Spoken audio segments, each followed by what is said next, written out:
Hi there, it's Tresa. Welcome to my YouTube channel, Frugal from Scratch. I'm so glad to have you here.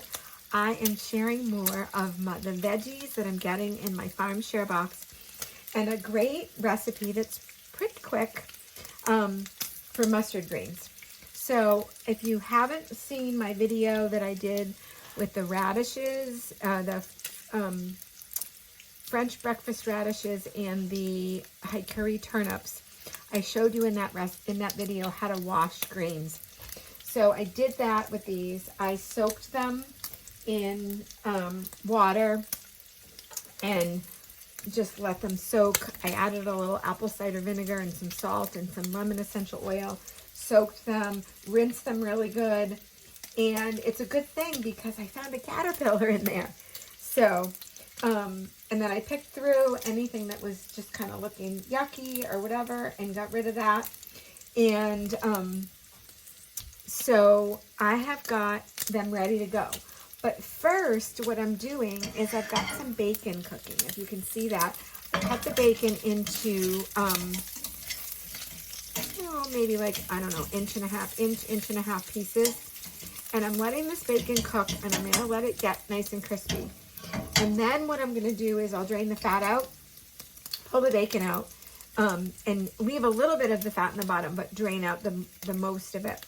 And I'm gonna throw the greens in and cook them in there. So I'll show you that as I do it step by step. But there's the fat and the salt, and I might add a little more salt if I need to, but the fat and the salt from the bacon is gonna really help to kind of mellow. Mustard greens have a little peppery flavor, but when you cook them that way, it helps to kind of offset their peppery flavor, make them a little mellower, and just give them a really, really good flavor. So I'm gonna get this bacon cooked, and then we'll have the greens. My bacon is cooked. It's nice and crunchy. I'm letting it just, just putting it on a paper towel to kind of soak it, and I'll crumble it up a little bit, but the pan is still hot.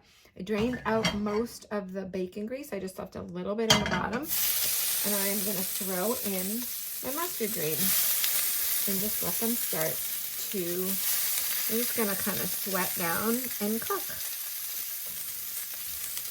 All right, put it in the pan. If I need to add a little bit more fat, I can add some butter or some olive oil. I'm going to cook them down, and this is going to be absolutely delicious. Can you see that? All right. The greens are cooking away. I added a splash of chicken bone broth just to give them a little bit more liquid. They were still wet from when I washed them. I didn't dry them because I knew that that water would help. But I just wanted them to wilt a little bit more. As you can see that, they're looking beautiful. And I crushed up the bacon, and I'm going to throw that in. I'll show you what that looks like. I've got that all crushed up on top. I'm going to toss it all up together.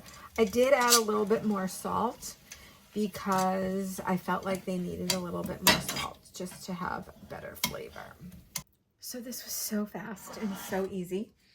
The bacon, I just tossed it all up, and the bacon and the little bit of salt just gives this such a great flavor. You don't want to overcook them. You just want them to be wilted enough so that they're nice and soft, and the little bit of stem that's on there is soft enough, but you don't want to overcook them and make them crisp. I mean, I guess you could crisp them up a little more if you wanted to.